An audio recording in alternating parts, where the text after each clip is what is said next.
آج 5-10 سیکنڈ آگ پہ ہاتھ رکھیں تو بندے کی جان نکل جاتی ہے. اور کیا ہی جذبہ تھا ان لوگوں کے اندر. یہ تھے ریولیوشن پیپل. انہوں نے انقلاب برپا کیا ہے. پھر جا کے انقلاب ایسے آتے ہیں. انگاروں پہ لٹایا ان کو اور انگاروں پہ لٹا کے کہا اب چھوڑتے تحریک. انہوں نے کہا نہیں چھوڑوں گا تحریک کو. انہوں نے کہا چھوڑو معاف کر دوں گا. لیکن کہا نہیں. یہی کام آج وطن پرستوں سے میرے کشمیر سے کیا گیا. کہا مقبول بٹ چھوڑ تحریک کو, بادشاہ بنا دیا جائے گا. کہا پھندے پہ چڑھ جاؤں گا لیکن میں اپنے ضمیر کا سودا نہیں کروں گا. یاسین ملک بیوی بچوں کے ساتھ چلا جا.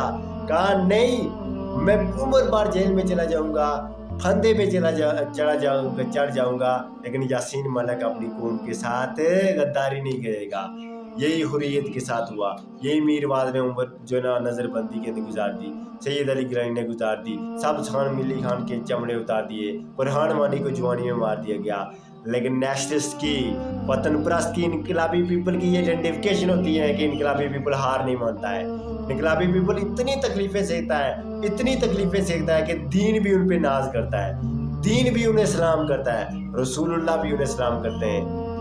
یہ جو صحابی رسول سے نا اس کے متعلق آتا ہے کہ ایک مرتبہ ان کو انگاروں پہ رکھا گیا تو ان کا جو یہ جسم تھا نا اس سائڈ پہ یہ پھٹ گیا تھا اور چربی دکھائی دیتی تھی.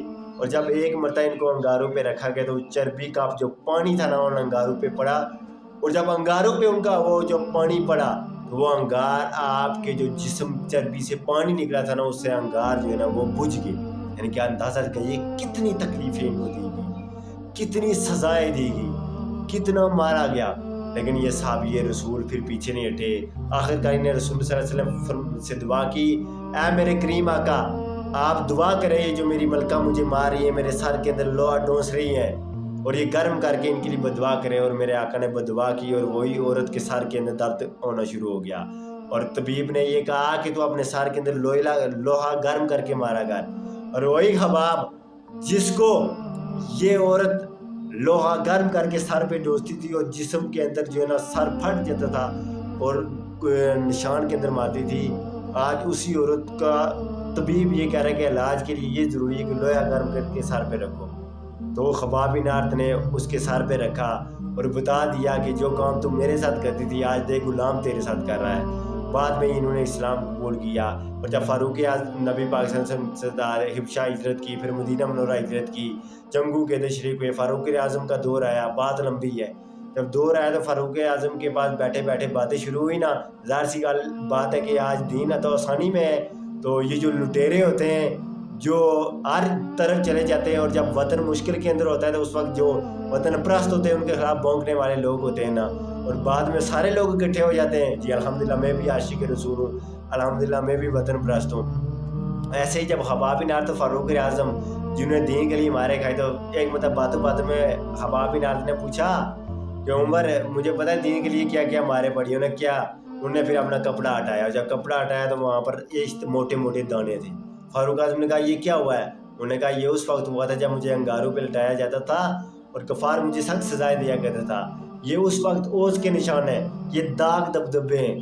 فاروق اعظم نے جب وہ داغ دبدبے دیکھے تو فاروق اعظم رونے لگے. اور پھر اللہ نے یہ وہ صحابی رسول جو بھوکے تھے, جو پیاسے تھے, لیکن جب ریولیوشن تحریک کے اندر شروع ہوئے جو تھی تو ہار نہیں مانی اور اپنے آپ کو سٹینڈ کر کے رکھا, استقامت کی طرح رکھا. اور 1 روپیہ تک نہیں تھا ان کے پاس, کھانے کے لیے کچھ نہیں تھا. اور جب آئے دین کے اندر تو اللہ نے جب مقام دیے تھے, ان کے گھر 40,000 دن پڑے ہوئے تھے اور کہہ رہے تھے کوئی زکوٰۃ لینے والا ملے میں اس کو 40,000 دن 2 مہینے کہاں رکھنے ہیں.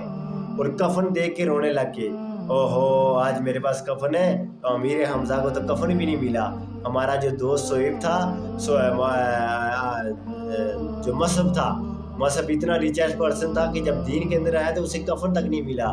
آج ہمارے گھر کے اندر کفن ہے تو وہ رونے لگ دیتے کہ اللہ کہیں ہمیں یہاں پر دنیا کا صلہ تو نہیں دے رہا ہے. یعنی کہ ان لوگوں کو جو مال و دولت نہیں دیا ان کو کہیں وہ آخرت کے اندر صلہ دے رہا ہے اور ہمیں دنیا میں ہی, جبکہ ایسا نہیں تھا. انہوں نے دل کے اندر یہ خیال کیا اور یوں کر کے انہیں اتنی تکلیفیں ملی. اور وقت آیا وہ صاحب یہ رسول جو مارے کھاتے تھے, بھوک پیاس برداشت کرتے, آج 40,000 دن پڑے ہوئے, اور اس وقت کے 40,000 دن میں آج کروڑوں اربوں کے برابر.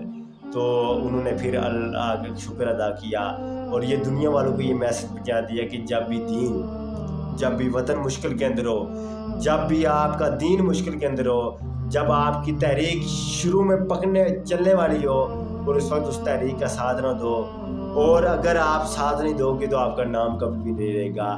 میں خباب بن عارت نبی کریم صلی اللہ علیہ وسلم کے 6 نمبر پہ آیا ہوں، لیکن ہر ظلم، ہر تکلیف، میں نے برداشت کیا، اور آخر پہ اللہ نے مجھے سیدھا یہ دیا کہ میں نبی کا صحابی بھی بنا، میں عمر کے دور کا جو ہے نا اس کا سیکٹری بھی بنا، عمر کے دور میں اندر بھی رہا، اور اللہ نے مجھے مال و دولت سے نوازا۔ اس وجہ سے جو بھی تحریک ہو اللہ کے اس رسول کے دین کے لیے، اس کے اندر شامل ہو، اور اپنے وطن، اپنے ملک، اپنے عوام اور اپنے موسموں کے ساتھ پیار کرنے والے بنے، اور اللہ بھی آپ سے